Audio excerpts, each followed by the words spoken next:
12 તારીખે શા માટે ખેડૂતો દ્વારા ભારત બંધનું એલાન 15 મિનિટમાં ગીર સોમનાથના ખેડૂતો પાયમાલ ખેડૂતો માટે હાઈ એલર્ટ આગાહી શા માટે સુરતના ખેડૂતો લડી લેવાના મૂડમાં દરિયાકાંઠાના ખેડૂતો માટે મોટા સમાચાર આ 3 જિલ્લાના ખેડૂતો માટે મોટી યોજના મંજૂર 1800 ખેડૂતના 12 કરોડ રૂપિયા ફસાઈ ગયા બાપ દાદાની ઇનામી જમીન હવે નામે થવાની શરૂ ખેડૂતો સાવધાન એક ખેડૂતને 96 લાખ રૂપિયાનો ચૂનો વડોદરામાં ખેડૂતોને મકઈ હસાવશે કે રોબડાવશે નમસ્કાર મારા વહાલા ખેડૂત મિત્રો હું છું તમારો દોસ્ત અને સ્વાગત છે આપણી સૌની લાડકી ચેનલ ટોટલ કિસાન ખબરમાં મિત્રો જાણે ખેડૂતો પર ચારે બાજુથી આફતો આવી રહી હોય તેવું લાગે છે એક બાજુ કુદરત રૂઠી છે અને અચાનક માવઠા થઈ રહ્યા છે બીજી બાજુ આંતરરાષ્ટ્રીય સ્તરે એવા વેપાર કરારો થઈ રહ્યા છે જે આપણા ખેડૂતોના ગજવા ખાલી કરી શકે છે અને ત્રીજી બાજુ માર્કેટમાં છેતરપિંડી કરનારા એવા તત્વો ફરી રહ્યા છે જે તમારી આખી જિંદગીની કમાણી એક ઝાટકે લૂંટી શકે છે જેમાં એક ખેડૂતે પૂરા 96 લાખ રૂપિયા ગુમાવ્યા છે અને સાથે જ સરકારની એક એવી નવી યોજનાની વાત કરવી છે જે તમારા બાપ દાદાના સમયની જમીનની સમસ્યાઓનો કાયમી ઉકેલ લાવી દેશે એટલે મારી તમને બે હાથ જોડીને વિનંતી છે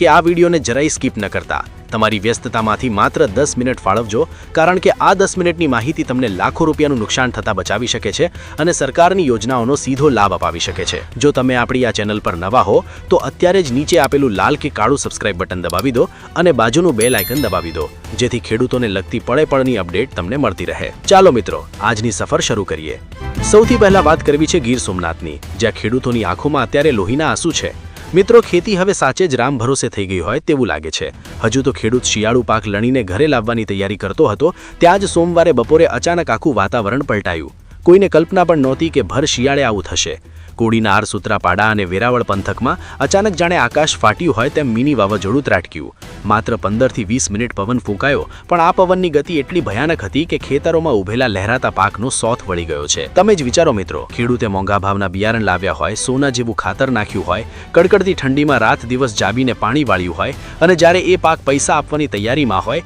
ત્યારે કુદરત આવીને બધું ખતમ કરી નાખે ઘઉં બાજરી જુવાર અને મકાઈ આ બધા જ પાક અત્યારે જમીન પર સૂઈ ગયા છે ખેડૂતો કહે છે કે આ પાક હવે મશીનથી પણ વાડી શકાય તેમ નથી સૌથી મોટી કમનસીબી તો બાગાયતી ખેડૂતોની છે ગીર પંથક એટલે આપણી કેસર કેરીનું હબ આ વર્ષે આંબા પર પુષ્કળ મોર આવ્યો હતો અને નાની મરવા જેવડી કેરીઓ પણ બેસી ગઈ હતી પણ આ પવને બધું જ જમીન પર ખેરવી નાખ્યું છે અંદાજે કરોડો રૂપિયાનું નુકસાન છે અમે સરકારને નમ્ર વિનંતી કરીએ છીએ કે સાહેબ એસી ઓફિસોમાંથી બહાર નીકળો અને ખેડૂતોના ખેતરે આવીને જુઓ તાત્કાલિક પંચનામું કરો અને ખેડૂતોને મદદ કરો પરંતુ મિત્રો સાવધાન ખતરો હજુ ટળ્યો નથી આ વાત જરા ગંભીરતાથી લેજો હવામાન વિભાગે અને આપણા અંબાલાલ પટેલે 4 થી 8 ફેબ્રુઆરી માટે ફરીથી ગુજરાતમાં રેડ એલર્ટ આપ્યું છે તેનું કારણ વેસ્ટર્ન ડિસ્ટર્બન્સ છે ઉત્તર ભારતમાંથી આવતા ઠંડા પવનો અને અરબી સમુદ્રનો ભેજ જ્યારે ભેગા થશે ત્યારે સૌરાષ્ટ્ર ઉત્તર ગુજરાત અને કચ્છમાં ફરીથી માવઠું થવાની પૂરેપૂરી સંભાવના છે ખેડૂત મિત્રોએ શું કરવું જોઈએ તે ધ્યાનથી સાંભળો જો તમારું જીરું કે ધાણા પાકી ગયા હોય અને કાઢવા જેવા હોય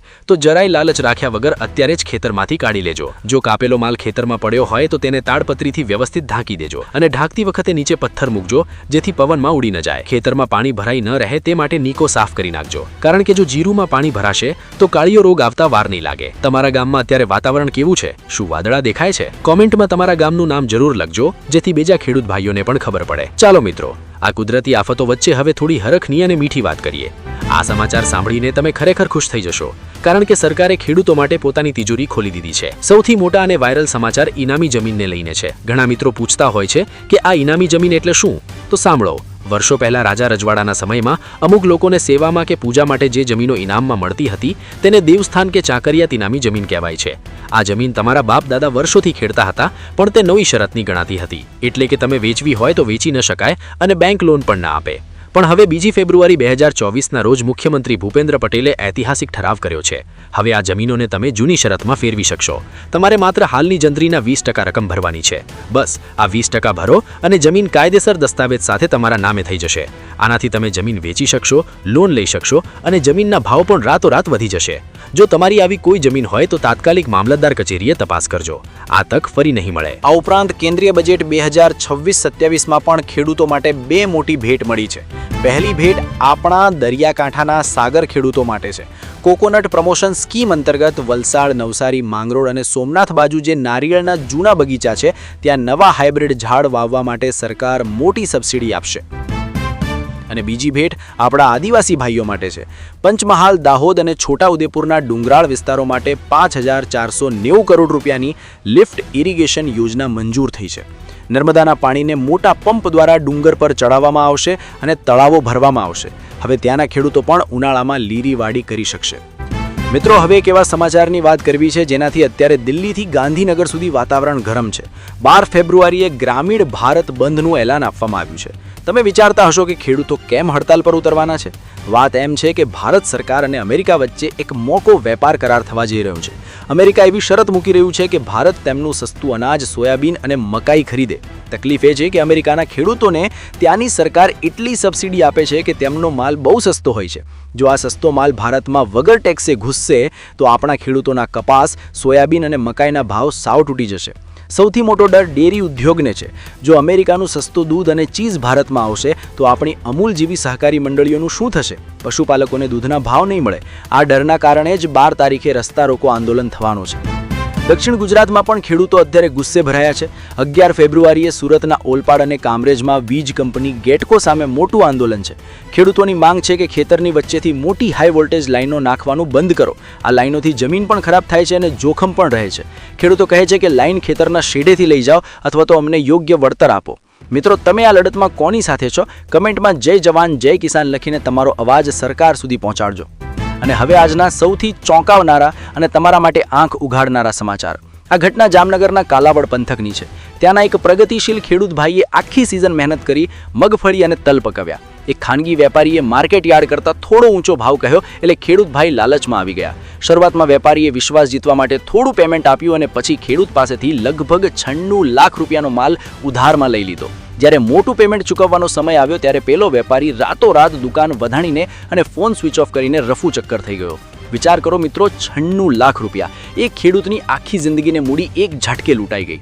મારી તમને હાથ જોડીને વિનંતી છે કે ગમે તેટલો ઊંચો ભાવ મળે પણ ક્યારેય અજાણ્યા વેપારીને ઉધારમાં માલ ન આપો. હંમેશા માર્કેટ યાર્ડમાં હરાજીથી જ માલ વેચો. ભલે 5 રૂપિયા ઓછા મળે પણ તમારા પૈસા સલામત રહેશે. આ બાજુ છોટા ઉદેપુરની સરદાર સુગર ફેક્ટરી પણ 1800 ખેડૂતોના 12 કરોડ રૂપિયા દબાવીને બેઠી છે. શેરડી પકવતા ખેડૂતો અત્યારે આર્થિક ભીસમાં છે. સરકારને વિનંતી છે કે આ ફેક્ટરીની મિલકત જપ્ત કરીને પણ ખેડૂતોના પૈસા તાત્કાલિક અપાવો. છેલ્લે વડોદરાના ડભોઈની વાત કરીએ તો ત્યાં મકાઈનું વિક્રમી ઉત્પાદન થયું છે પણ ખેડૂતો રડી રહ્યા છે કારણ કે વેપારીઓ સાવ સસ્તા ભાવે મકાઈ માંગી રહ્યા છે. સરકારને વિનંતી છે કે તાત્કાલિક ટેકાના ભાવે ખરીદી શરૂ કરો જેથી ખેડૂતોને પોષણક્ષમ ભાવ મળી રહે. તો મિત્રો, આ હતા આજના 10 મોટા સમાચાર. આપણે જોયું કે એક બાજુ કુદરત માવઠા કરીને નુકસાન કરે છે અને બીજી બાજુ વેપારીઓ છેતરપિંડી કરે છે. બસ તમારે જાગૃત રહેવાની જરૂર છે. ઇનામી જમીનનો નિર્ણય તમને કેવો લાગ્યો અને શું તમે ભારત બંધને ટેકો આપશો? કમેન્ટમાં જરૂરથી લખજો. આ વિડીયો તમારા દરેક વોટ્સએપ ગ્રુપમાં શેર કરજો જેથી કોઈ ખેડૂત છેતરાય નહીં. એક લાઇક જરૂર કરજો જેથી અમને પણ પ્રોત્સાહન મળે. ફરી મળીશું નવી અપડેટ સાથે. ત્યાં સુધી સાવચેત રહેજો, સુરક્ષિત રહેજો. હું છું તમારો મિત્ર, રજા લઉં છું. રામ રામ, જય જવાન જય કિસાન.